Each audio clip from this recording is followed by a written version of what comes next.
Hello बच्चों, कैसे हो आप सब। उम्मीद करता हूँ कि आप सब अच्छे ही होंगे। तो आज हम पहले क्लास 9 के चैप्टर 1 पढ़ेंगे साइंस के। और चैप्टर 1 है हमारा मैटर इन आवर सराउंडिंग। ठीक है बच्चों, matter in our surrounding 9 class chapter 1 science का है। ठीक है बच्चों, मैं थोड़ा पेन चेंज कर देता हूँ। मैटर क्या है, पहले बात की मैटर क्या है। मैटर ये वाला मैटर नहीं कि भाई जो हम कॉलेज में फोन करके बोलते हैं ना दोस्त लोग को, भाई मैटर हो गया है, वो वाले मैटर नहीं। Matter means which have matter have some mass and occupy some space। Matter उसको कहते हैं जिसके पास कुछ मास होगा, मास मतलब कुछ वेट वगैरह, और कुछ स्पेस ले रहा होगा। ठीक है, ये पेन मार्कर है हमारा, ये हमारा है मैटर है। ये एसी का रिमोट, ये मैटर है। ये कैमरा, ये मैटर है। ये मोबाइल फोन, ये मैटर है। ये हमारे जो आसपास सराउंडिंग में एयर है, वो भी मैटर है। लिक्विड का पानी है, वो भी मैटर है। तो हम एग्जाम्पल ले सकते हैं, क्या क्या example. Mobile phone, mobile camera, ठीक है। अरे क्या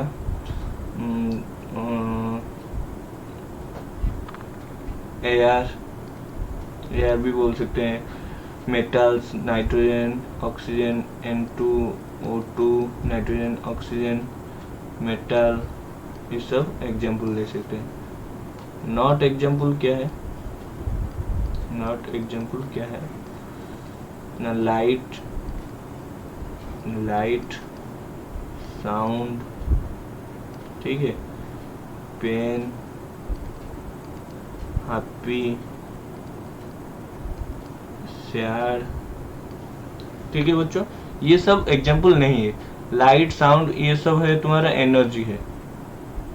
ठीक है, पेन, हैप्पी, सैड, ये सब मैटर नहीं। मैटर कौन सा है, मोबाइल है, कैमरा है, एयर है, एयर में नाइट्रोजन, ऑक्सीजन, हाइड्रोजन, जो भी मतलब होता है, गैसेस, मेटल होता है, लिक्विड होता है, ये सब मैटर होता है। तो ऑल मैटर्स, यहाँ पर और एक पॉइंट लिख लो, ऑल मैटर्स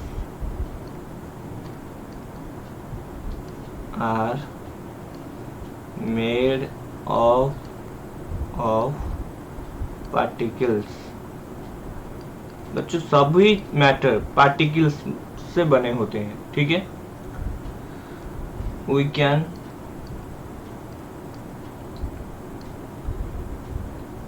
सी, देख सकते हैं। ये एसी का रिमोट आप देख सकते हैं, टच भी कर सकते हैं, एयर को देख नहीं सकते हैं मगर फील तो कर सकते हैं, feel. Okay, sorry,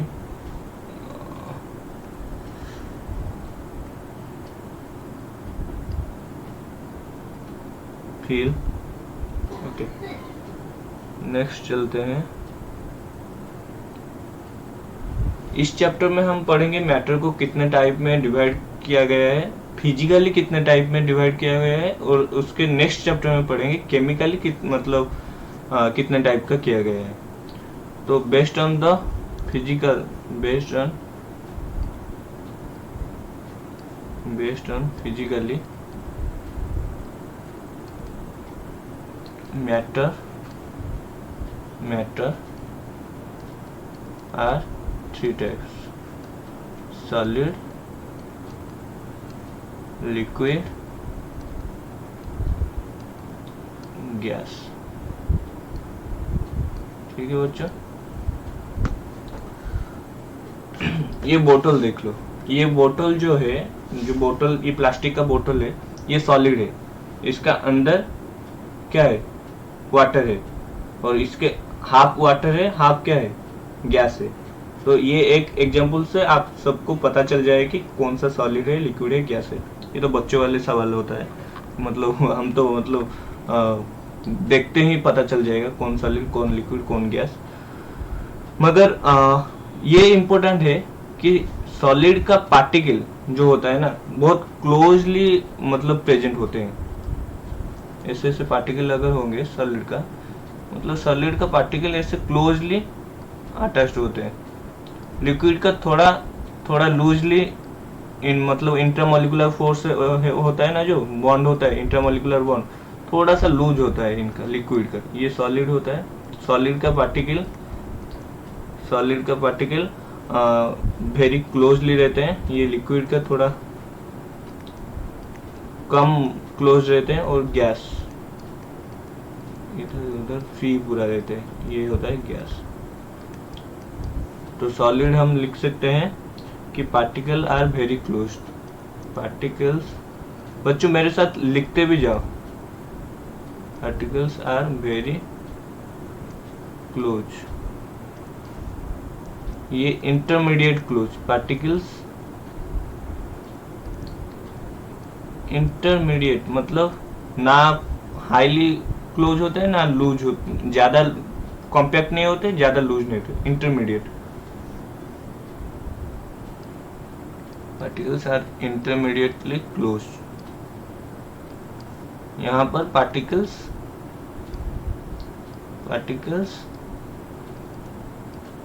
are what, free, ठीक है। थोड़ा एक टेबल बना देता हूँ समझने के लिए। 1 2 3 4, 1 2 3 4, 1 2 3 4,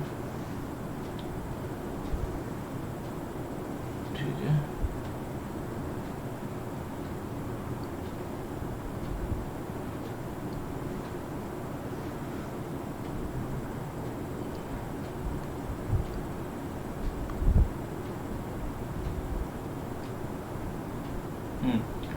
तो यहाँ पर हम लिख लेते हैं हमारा 3 टाइप जो है, सॉलिड, लिक्विड, यहाँ पर गैस, ठीक है। Shape and size, shape and size, कैसा क्या शेप होता है बच्चों देख लो। ये एसिडी मोड का एक डेफिनेट मतलब क्या है, शेप है और डेफिनेट वॉल्यूम भी है। ये अगर यहाँ पर रख रहा हूँ मेरे पाम के ऊपर, ये इतना जगह ऑक्यूपाई कर रहा है। तो ये जो सॉलिड है इसका थोड़ा मतलब मास भी है, शेप भी है और इसका वॉल्यूम भी है। तो हम लिख सकते हैं साइज, शेप एंड वॉल्यूम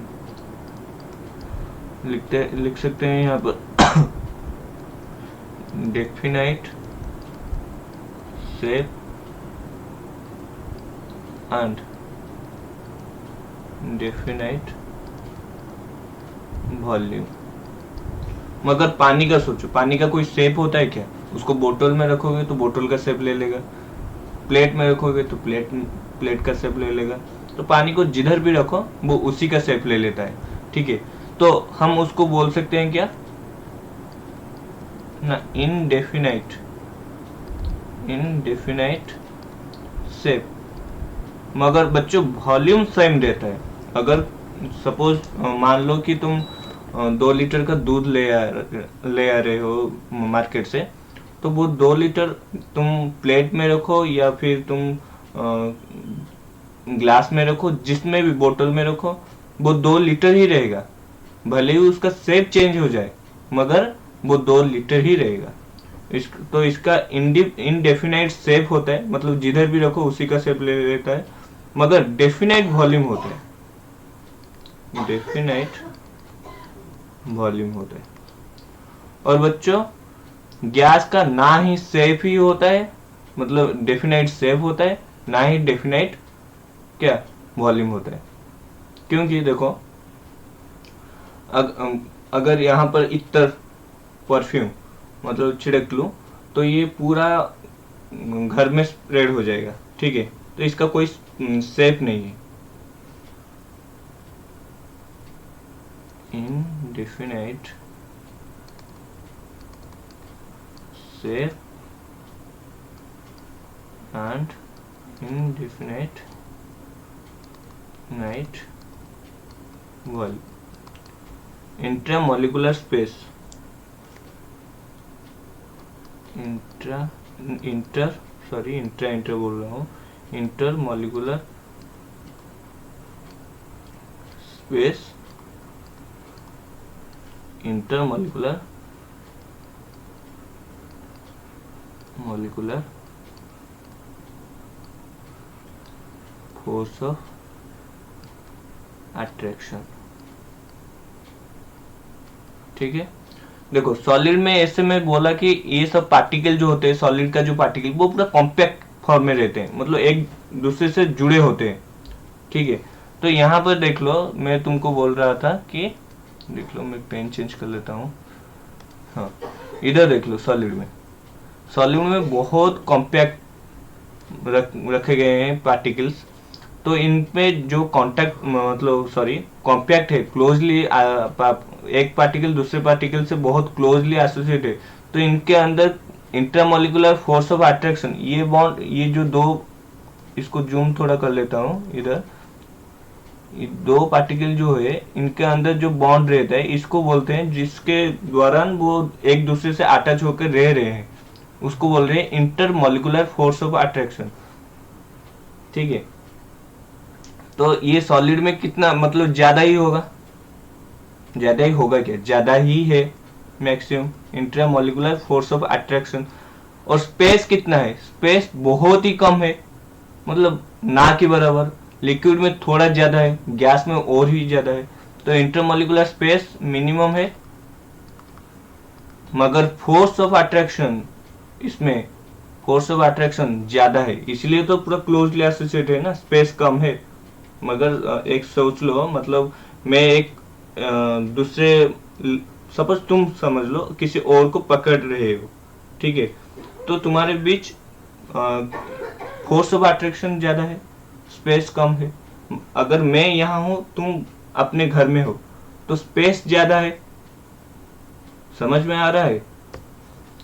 वैसे ही इंटरमोलिकुलर स्पेस लिक्विड में क्या होगा, बोलो? मॉडरेट।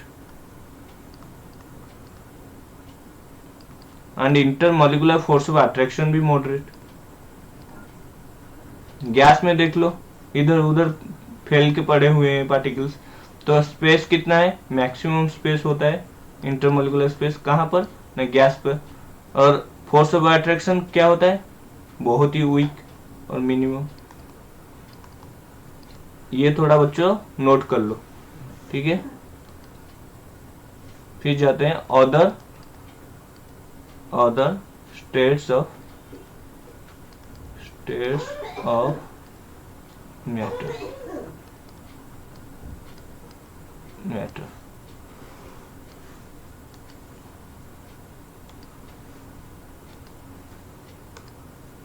और दो स्टेट का है, एक को बोलते हैं प्लाज्मा,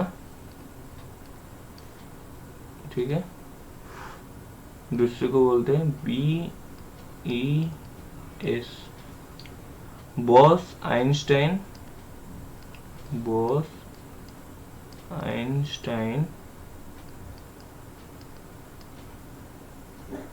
कंडेंसेट।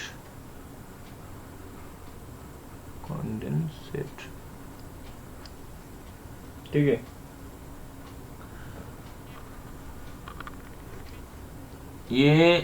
ये दो साइंटिस्ट बोस और आइंस्टाइन मिलकर बनाए थे, BES दिए थे, तो इसका नाम बी लग गया। तो यहाँ पर क्या होता है कि देखो, मतलब प्लाज्मा स्टेट में ना, मतलब किसी गैस होता है, गैस को अगर ज्यादा मतलब हीट दे दो, एनर्जी दे दो, वो पूरा मतलब सुपर एक्साइटमेंट स्टेट में चले जाता है। उनके अंदर जो काइनेटिक एनर्जी होता है ना, मोशन होता है ना, वो बढ़ जाता है।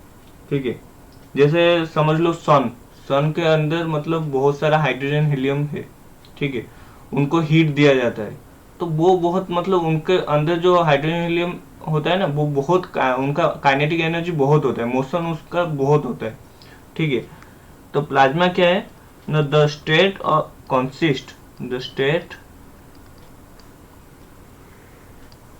consist of super energetic particle. Heat के दौरान ये पूरा मतलब सुपर एनर्जेटिक हो जाता है। Energetic particle. Here kinetic energy and motion of particle क्या होता है ना, बढ़ जाता है, इंक्रीज। ठीक है, ये क्या है ना, opposite of plasma, BES, opposite of plasma. ठीक है, ये बोलते हैं कि जब कूलिंग ज्यादा कर देते हो, इसमें क्या क्या कहा गया कि अगर किसी गैस को अगर ज्यादा ही हीट कर दो तो उसका काइनेटिक एनर्जी, जो पार्टिकल होता है गैस पार्टिकल, उसका काइनेटिक एनर्जी और मोशन ज्यादा बढ़ जाता है। इधर कह रहे हैं BES में अगर ज्यादा ही कंडेंस मतलब कूलिंग कर दो गैस को एक्सट्रीमली लो डेंसिटी में, तो वो क्या हो जाएगा ना, सुपर लो टेम्परेचर में चला जाएगा। मतलब क्या है, लिख लेता हूँ, तो BC सॉरी एस नहीं C, BC is formed by cooling a gas of extremely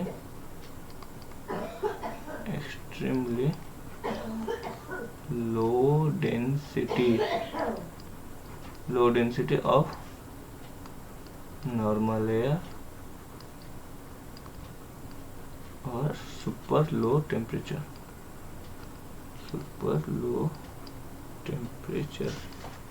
ठीक है।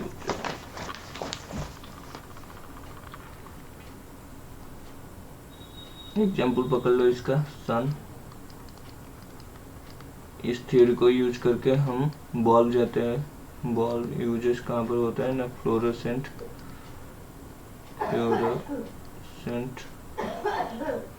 ट्यूब। ठीक है, इसको डिस्कवर किए थे बोस एंड आइंस्टाइन। कितने, कौन सा ईयर, 1920, ये भी याद रख लेना, 1920। ठीक है, पेन चेंज कर लेता हूँ।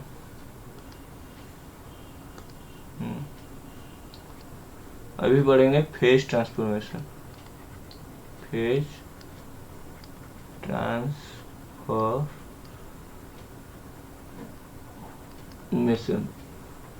ठीक है, हमने पढ़ा था फिजिकली मैटर्स कितने टाइप का होता है बच्चों, बोलो कितने टाइप का, 3 टाइप का, 3 टाइप का होता है ना।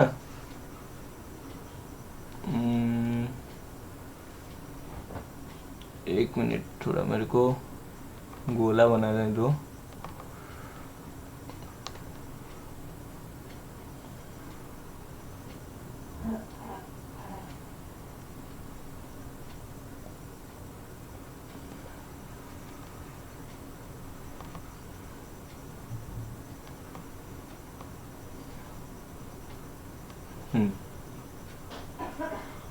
तो हमने कितना टाइप का मैटर पढ़ा था ना, 3 टाइप का मैटर पढ़ा था। सॉलिड, एक मिनट, कितना टाइप का पढ़ा था, सॉलिड,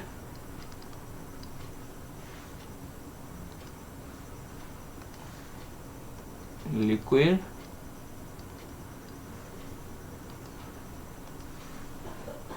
गैस। ठीक है, तो सॉलिड से सॉलिड बच्चों यहाँ पर तुम ना आइस क्यूब का मतलब बात सोच लो। ठीक है, अगर सॉलिड से लिक्विड बनेगा, अगर सपोज मान लो कि एक आइस ले आए बाहर, थोड़ा गर्म कर लेंगे या फिर वैसे ही बाहर रख लेंगे, तो वो मेल्ट होकर लिक्विड हो जाता है, होता है या नहीं। तो इसको हम बोलते हैं फ्यूजन। सॉलिड से लिक्विड होने को मेल्टिंग पॉइंट, मेल्टिंग उसको बोलते हैं ना, मेल्ट हो गया, आइस मेल्ट हो गया, मेल्टिंग और फ्यूजन बोलते हैं। लिक्विड को सॉलिड होने में हम रखते हैं ना, फ्रिज में रखते हैं, फ्रीज कर देते हैं, मतलब पानी रखते हैं फ्रीजर के अंदर, वो बर्फ हो जाता है, ठीक है, उसको बोलते हैं फ्रीज। फ्रीज और सॉलिड हो रहे हैं तो इसको बोलते हैं सॉलिडिफिकेशन। ठीक है बच्चों। लिक्विड से गैस, ये प्रोसेस को क्या बोलते हैं ना, वेपोराइजेशन।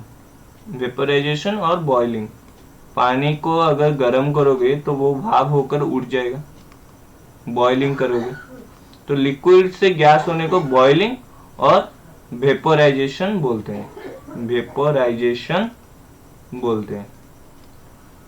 गैस से लिक्विड होने को हम क्या कहते हैं, कंडेंसेशन, कंडेंसेशन और कूलिंग। ठीक है, गैस से लिक्विड होने में।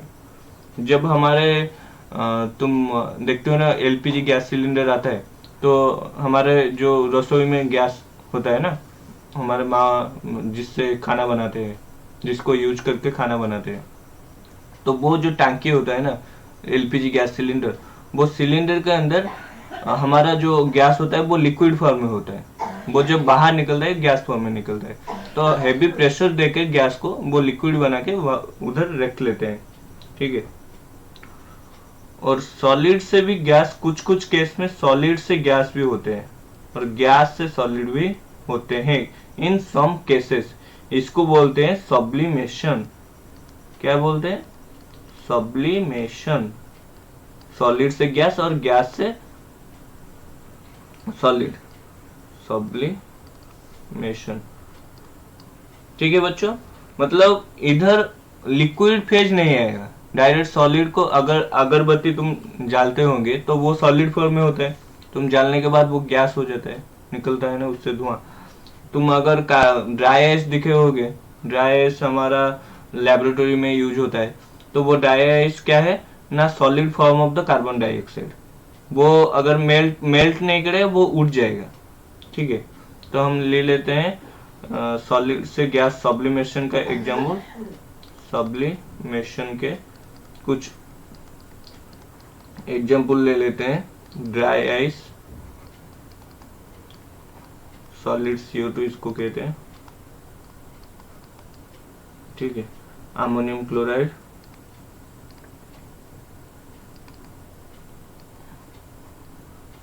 क्लोराइड, अगरबत्ती, अगरबत्ती, ये सब तुम्हारा सब्लिमेशन में जाता है। ठीक है, अभी अगर क्या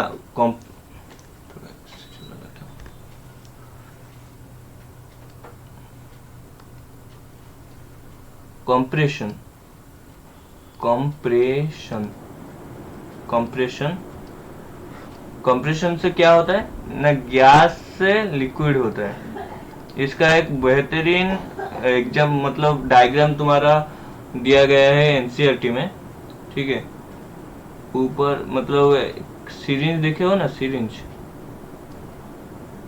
सिरिंज के जैसे एक डायग्राम है, देख लेना, एनसीईआरटी में है।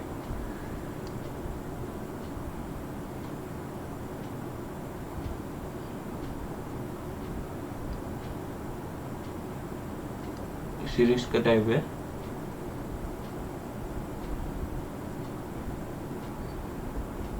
ठीक है, इसको बोलते हैं पिस्टन, पिस्टन। ठीक है, तो यहाँ पर एक रबर कॉर्क लगा देंगे, मतलब बंद कर दे, मतलब एक सिरिंज ले लो और उसका जो टिप का पार्ट है ना उसको बंद कर लो और बहुत जोर से फोर्स लगा के उसको क्या नीचे की तरफ प्रेस करो। तो जब वो नीचे की तरफ प्रेस होगा ना, हाई मतलब तुम्हारा ज्यादा फोर्स लगेगा प्रेशर होने पे, तो वो मतलब ये लास्ट साइड तो बंद है रबर कॉर्क से। ठीक है, यहाँ पर तो गैस है, यहाँ पर तो गैस है।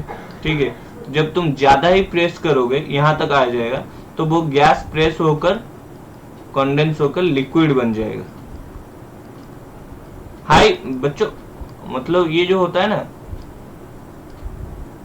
लिक्विड,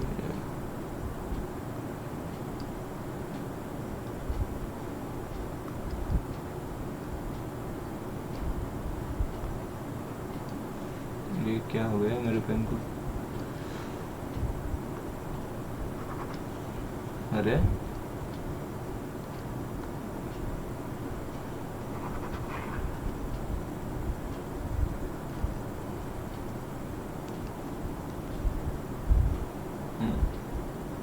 लिक्विड हो जाए, ठीक है। तो एग्जाम्पल क्या है ना, LPG liquefied petroleum gas, liquefied petroleum gas LPG। और क्या है CNG कंप्रेस्ड, जो हमारा गाड़ी वगैरह डालते हैं ना, ऑटो में मोस्टली डाला जाता है ये CNG गैस वाला ऑटो दिखे होंगे। ये होता है कंप्रेस्ड नेचुरल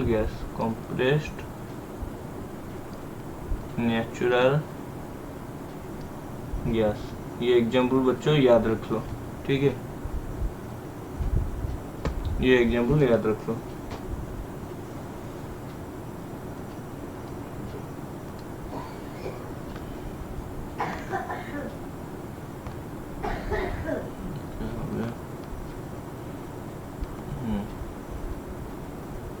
तो अभी आते हैं हम various temperature scale, various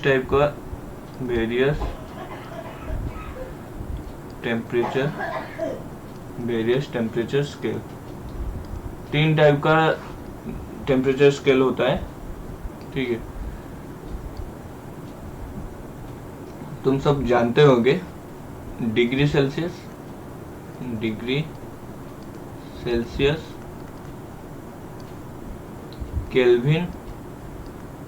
kelvin, यह ज़्यादातर लैब में यूज हो जाता है केल्विन, और होता है फ़ारेनहाइट, ये जनरली डॉक्टर लोग यूज करते हैं।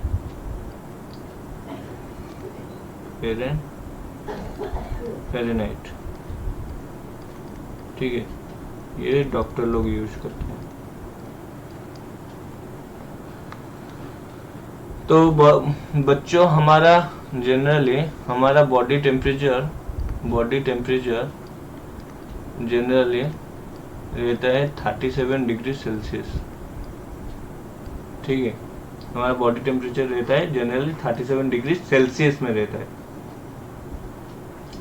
तो किसी भी डिग्री सेल्सियस को अगर तुमको बोला जाएगा उसको केल्विन में कन्वर्ट करो, तो तुम कैसे करोगे ना, अगर केल्विन में बदलना चाहते हो तो क्या करोगे ना, जितना होगा टेम्परेचर डिग्री सेल्सियस में प्लस 273 ऐड कर दो। अगर हमारा बॉडी टेम्परेचर है 37 डिग्री सेल्सियस, उसको अगर हम केल्विन में कन्वर्ट करेंगे तो कैसे करेंगे ना, 37 प्लस 273 कितना हो गया बच्चों ना, 3 इक्वल टू 310 केल्विन, 310 केल्विन।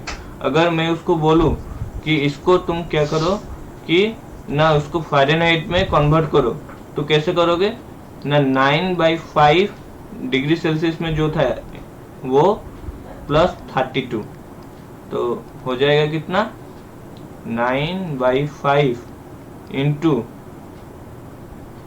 37, ठीक है, प्लस 32, तो ये हो जाएगा हमारा कितना, हिसाब कर लो बच्चों, जल्दी से कर लिया, कितना बोलो जल्दी, अरे जल्दी बोलो, 98.6 फ़ारेनहाइट। तो हमारा बॉडी टेम्परेचर डिग्री सेल्सियस में जनरली होता है 37 डिग्री सेल्सियस। केल्विन में अगर कोई पूछेगा तो 310 अगर फ़ारेनहाइट में पूछेगा तो 98.6। ठीक है बच्चों, तुमको अगर कोई मतलब कन्वर्ट करने के लिए बोलेगा तुम तो इजीली कर सकते हो, डिग्री सेल्सियस से केल्विन, केल्विन से फ़ारेनहाइट, मतलब जीरो। सपोज 2-4 एग्जांपल दे देता हूँ। डिग्री सेल्सियस से केल्विन कन्वर्ट करना है, 0 degree, 10 degree, degree Celsius 25 degree Celsius, 30 degree Celsius. इसको कन्वर्ट करोगे तो केल्विन में 273, 283, 298, 98 ये हो जाएगा। देन 2303।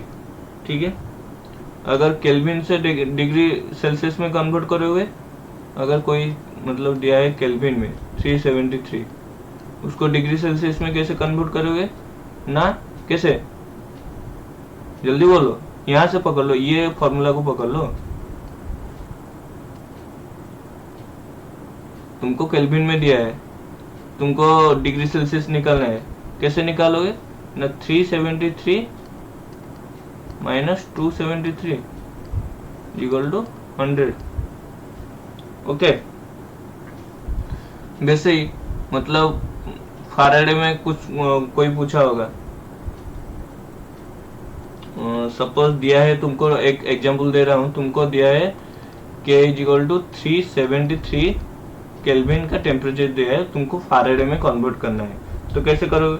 हमको पता है फ़ाराडे का formula, Faraday is equal to 9/5 into degree Celsius plus 32। यहाँ पर तो डिग्री सेल्सियस में नहीं दिया है, यहाँ पर केल्विन में दिया है, तो सेल्सियस को कैसे केल्विन में कन्वर्ट करोगे ना, 9/5 टी के केल्विन माइनस 273 प्लस 32, 9/5 टीके के यहाँ पर कितना है 373, 373 से 273 जाने के बाद इंटू 100 प्लस 32, ये 900, 900 को 5 से डिवाइड करो तो कितना होगा, 900 डिवाइडेड 5 180, 180 से अगर 32 ऐड कर दो तो 212, यहाँ पर हो जाएगा 212 फ़ारेनहाइट। ठीक है बच्चों, ऐसे ही सवाल आएंगे तो उम्मीद करता हूँ कि आप सब कर पाएंगे। ठीक है,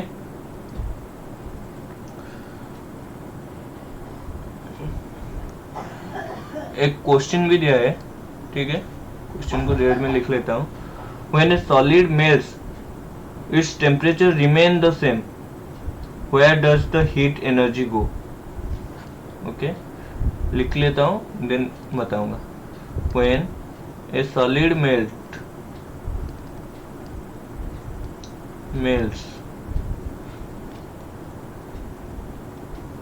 melts its temperature remains same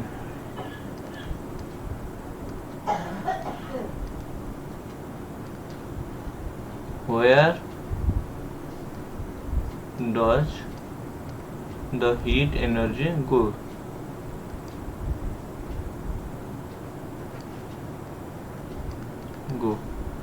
ठीक है, इसका आंसर है बच्चों कॉन्सेप्ट ऑफ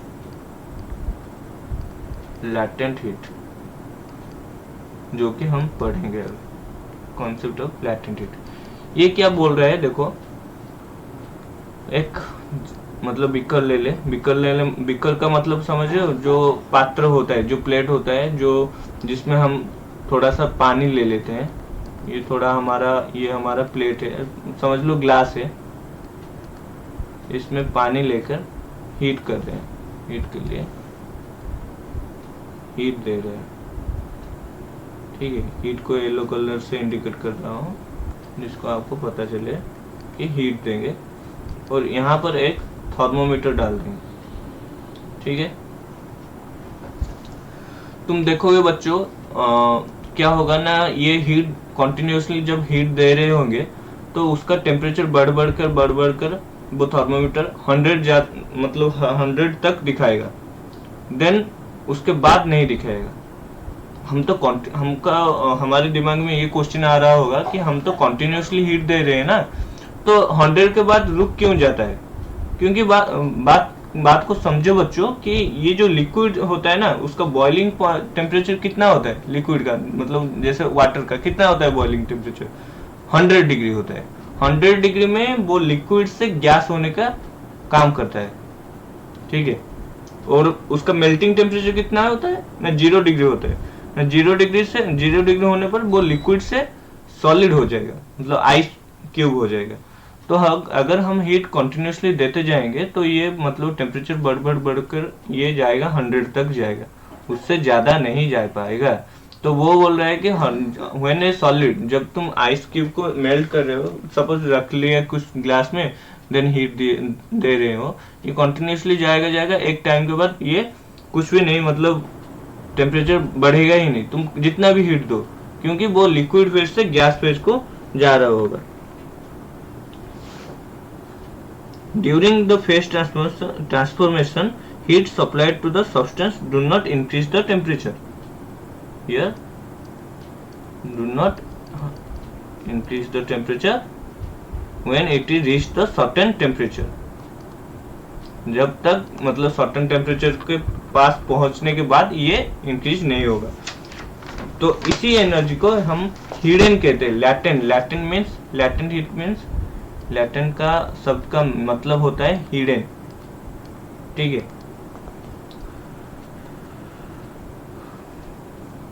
तो अगर हम गैस मतलब ग्राफ में समझेंगे, तो यहाँ पर मैं ले लेता हूँ ग्राफ, यहाँ पर एनर्जी,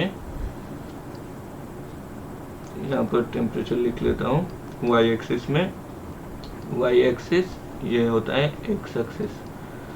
तो यहाँ से सॉलिड है, सॉलिड से इधर जाएगा, थोड़ा ग्राफ कर लूँ देन समझाऊंगा।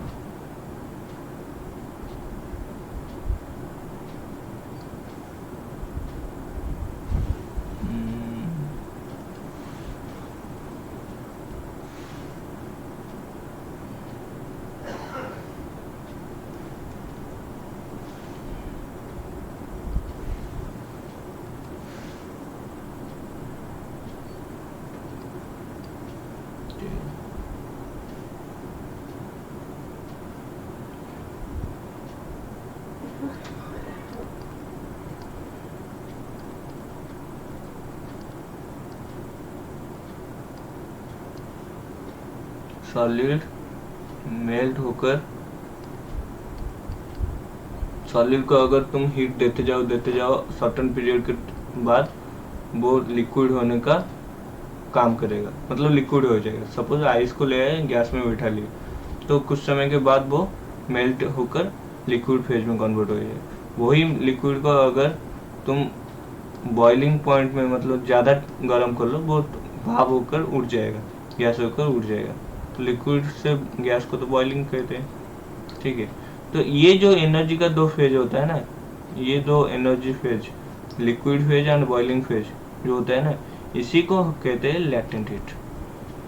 ये बच्चों पूरा अच्छे से समझ लो, ये जो होता है ना, इसी को बोलते हैं लैटेंट हीट, ठीक है। Then latent heat of fusion किसको बोलते हैं ना, जो कन्वर्ट करता है, फ्यूजन बोला था ना, जो सॉलिड से लिक्विड को कन्वर्ट करता है, जिस फेज में होता है, उसको लैटेंट हीट ऑफ फ्यूजन बोलते हैं। लैटेंट हीट ऑफ वेपोराइजेशन किसको बोलते हैं ना, जो लिक्विड से गैस होता है, लिक्विड से गैस होता है, amount of heat required to convert liquid to gas, that is known as latent heat vaporization. तो बच्चों ये melting, boiling, melting point, boiling point क्या है, थोड़ा अच्छे से समझ लो। मैं लिख लेता हूँ, मेरे साथ साथ ही तुम भी लिखना शुरू कर लो। Melting, boiling, melting point, NP लिख लेता हूँ, बॉइलिंग पॉइंट BP लिख लेता हूँ, ठीक है। पेन भी थोड़ा चेंज कर लेता हूँ। मेल्टिंग क्या है ना, प्रोसेस ऑफ कन्वर्सेशन लिख लो, process of conversion, process of conversion of solid to liquid on heating at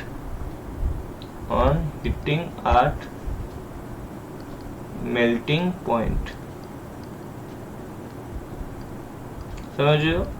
जो कन्वर्सेशन मतलब कन्वर्सन जब होता है ना सॉलिड से लिक्विड, उस टाइम को हम मेल्टिंग कहते हैं। एक मेल्टिंग पॉइंट होता है, उसी टेम्परेचर में वो सॉलिड लिक्विड होता है, ठीक है। मेल्टिंग पॉइंट क्या है ना, the temperature for which the solid convert to liquid, the temperature at which given solid start melting। Example 1700 degree Celsius in metal iron. Boiling क्या होता है ना, प्रोसेस ऑफ कन्वर्शन, सेम ही लिख लेना, conversion of liquid to gas on heating at boiling point. BP लिख लेता हूँ। बॉइलिंग पॉइंट क्या है ना, that temperature at which liquid convert to gas। बच्चों वाटर में बॉइलिंग पॉइंट कितना होता है, 100 डिग्री सेल्सियस इन वाटर, ये याद कर लेना, ठीक है। देन हम चलते हैं 2 पॉइंट, एवापोरेशन क्या होता है और बॉइलिंग क्या होता है। एवापोरेशन क्या होता है, बॉइलिंग क्या होता है,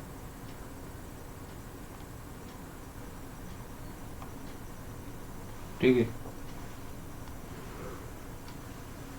लिख लो, मेरे साथ लिख लो। एवापोरेशन क्या होता है ना, बोथ लिक्विड और बोथ एवापोरेशन एंड बॉइलिंग में दोनों ही लिक्विड से गैस होता है, लिक्विड से गैस होता है। यहां पर भी लिक्विड से गैस ही होता है, मगर क्या फर्क होता है ये देखेंगे। एवापोरेशन क्या होता है ना, इसको देखो, अगर बॉइलिंग क्या होता है ना, कॉन्टिन्यूसली अगर हम किसी हीट देंगे, अगर पानी को समझ लो, तुम पानी ले लिए, स्टोव के ऊपर बैठा दिए और टेम्परेचर मतलब क्या स्टोव ऑन कर दिए, तो 1 घंटे 2 घंटे के बाद वो पानी सब उड़ जाएगा, मतलब भाप बनकर वो उड़ जाएगा, तो गैस बनकर उड़ जाएगा, तो उसको कहते हैं बॉइलिंग। एवापोरेशन क्या है ना, एक कटोरे में तुम पानी ले लो, किसी जगह रख लो, 2-3 दिन के बाद उसका वॉल्यूम कम ही हो जाएगा। ये जो हमारे सरफेस में जितना टेम्परेचर है ना, उसी को लेकर वो थोड़ा कम हो जाएगा, ठीक है। तो ये है हमारा बल्क फेनोमेना,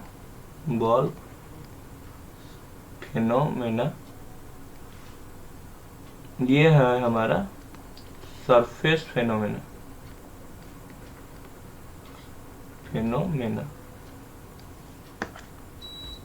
ठीक है। ये क्या होता है ना, it is a gradual process,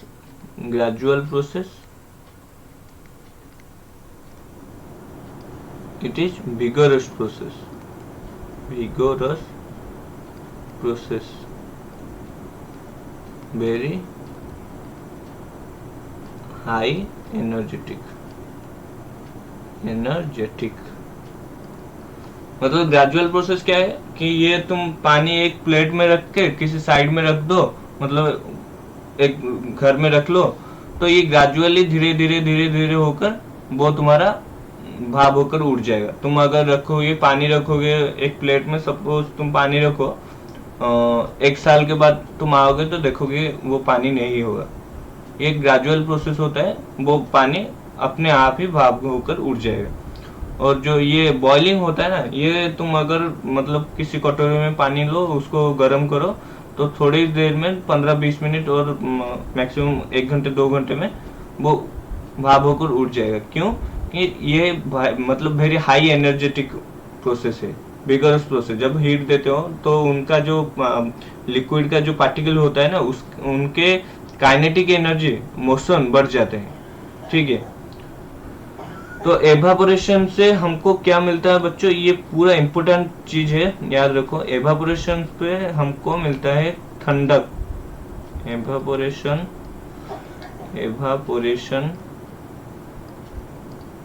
cause cooling. Example sweating. Example क्या है ना, sweating.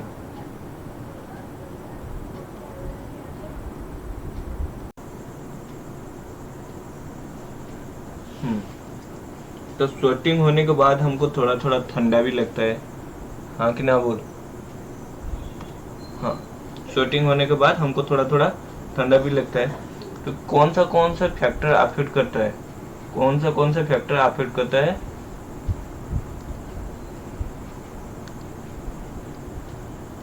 Factor affecting rate of evaporation।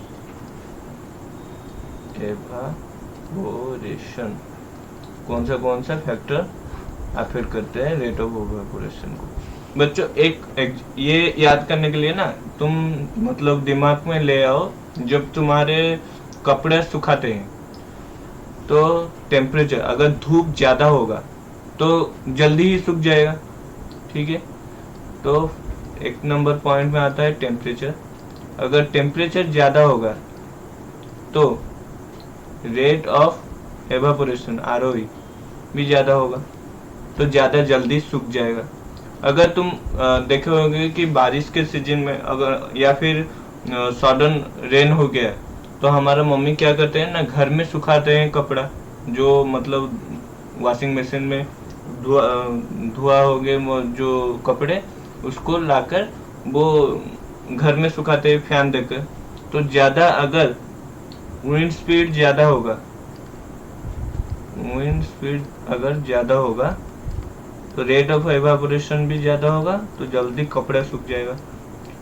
Surface area, अगर सोच लो कहीं पे सुखा रहे हो, मतलब ऐसे थोड़ा थोड़ा गैप देकर पूरा खुलकर कपड़े को पका, मतलब डाला है किसके ऊपर, जो डालते हैं ना, किसके ऊपर, क्या बोलूं, तार के जैसे होता है उसमें डालते हैं ना कपड़ा, तो उसमें डाले हो तो जितना फैला के डाले होंगे ना जल्दी सूखेगा। अगर ऐसे स्क्वीज करके एक के ऊपर एक रख दिए होंगे तो जल्दी नहीं सूखेगा। तो अगर सरफेस एरिया, तुमको एक बताया था कि मतलब एक कटोरे में पानी लो और एक ग्लास में पानी लो, तो कटोरे एक प्लेट, सपोज एक प्लेट में पानी लो, एक ग्लास में पानी लो। जो प्लेट में पानी होगा ना वो जल्दी एवापोरेट होकर उड़ जाएगा, क्योंकि उसका सरफेस एरिया ज्यादा है। तो सरफेस एरिया अगर बढ़ेगा तो रेट ऑफ एवापोरेशन भी तुम्हारा बढ़ेगा। एक ही ऐसा लोता चीज है ह्यूमिडिटी। बच्चों, ह्यूमिडिटी क्या है ना, वाटर वेपर, कितना वाटर वेपर है, मतलब बोलते हैं ना ह्यूमिडिटी भुवनेश्वर में, मैं भुवनेश्वर से हूँ, ह्यूमिडिटी यहाँ पर ज्यादा है। ठीक है, तो ह्यूमिडिटी मतलब वाटर वेपर कितना एनवायरनमेंट में है। तो अगर ह्यूमिडिटी ज्यादा होगा तो रेट ऑफ एवापोरेशन कम होगा बच्चों, रेट ऑफ एवापोरेशन कम ही होगा। ये इम्पोर्टेंट है, इसको याद रख लो। सब फैक्टर बढ़ने से रेट ऑफ एवापोरेशन बढ़ता है एक्सेप्ट ह्यूमिडिटी। ठीक है, तो आपके मन में क्वेश्चन आ रहा होगा कि अगर हम निकालते हैं फ्रीज से बोतल निकालते हैं तो उसके बाहर के ऐसे मतलब लिक्विड ड्रॉपलेट क्यों आ जाता है? क्योंकि गैस कूल होकर लिक्विड हो जाता है, सिंपल है बच्चों। ठीक है, गैस तुम जैसे मतलब अंदर से ले आते हो, फ्रीज से कोई बोतल लाते हो, तो वो क्या होता है ना, सराउंडिंग का टेम्परेचर फॉल हो जाता है, तो गैस कन्वर्टर लिक्विड ड्रॉपलेट होकर लग जाता है। तो और एक क्वेश्चन है कि समर में हम क्या पहनते हैं, किस टाइप का चीज पहनते हैं? कॉटन टाइप का चीज पहनते हैं, कॉटन क्लॉथ पहनते हैं। क्यों पहनते हैं ना? कॉटन क्लॉथ ऑब्जर्व कर लेगा हमारा स्वेट को, ठीक है, जो कि जल्दी से एवापोरेट हो जाएगा। एवापोरेट होने से हमको क्या मिलेगा बच्चों? कूलिंग मिलेगा। और एक चीज दिया है एनसीईआरटी में, आप देखे होंगे कि मतलब समर सीजन में मटके होते हैं, मटके मिट्टी से बना होता है, मटके में रखते हैं पानी, क्योंकि ये मटके मैं बना देता हूँ, इस तरह मटके होते हैं, बहुत ही गंदा पिक्चर है। ठीक है, ये मटके में क्यों पानी ठंडा रहता है? क्योंकि यहाँ पर मतलब बहुत सारा मिनी पोर होता है मटके में, तो वाटर ड्रॉपलेट यहाँ से निकलते हैं और अंदर का हीट, जो वाटर में जो हीट होगा वो वाटर ड्रॉपलेट के थ्रू ये उड़ जाएगा, तो एवापोरेट हो जाएगा। एवापोरेट होने में ये क्या करेगा ना, पानी को ठंडा रखेगा, कूल रखेगा। तुमको बताया था एवापोरेशन जब समझाया था, कहाँ गया रे एवापोरेशन? यहाँ पर एवापोरेशन कॉज कूलिंग, ये चीज याद रख लो। एवापोरेशन बॉइलिंग नहीं करता है, मगर एवापोरेशन से कूलिंग होता है, बॉइलिंग से कूलिंग नहीं होता है। ठीक है, तुम बच्चों ये देखे हो ना, जब हम सैनिटाइजर, अल्कोहल, जो शराब पीते हैं, थोड़ा अल्कोहल हाथ में डाल के देख लो, ठीक है, या फिर सैनिटाइजर या फिर मिथानॉल अगर तुम स्प्रे करोगे ना, उनका ये सब वोलाटाइल होता है। वोलाटाइल मतलब क्या समझ रहे हो? ये जल्दी उड़ जाते हैं। ठीक है, तो इसको स्प्रे करने से ठंडा ज्यादा मिलता है, पानी से जितना नहीं मिलेगा, ये अल्कोहल और सैनिटाइजर से मिलेगा, क्योंकि ये वोलाटाइल है, जल्दी से उड़ जाते हैं। ठीक है, तो आज के लिए इतना। थैंक यू बच्चों। अगर अभी तक आपने मेरे चैनल को सब्सक्राइब नहीं किया है तो प्लीज़ प्लीज़ प्लीज़ सब्सक्राइब कर लीजिए और शेयर कर दीजिए अपने फ्रेंड्स के साथ। थैंक यू बच्चों, बाय।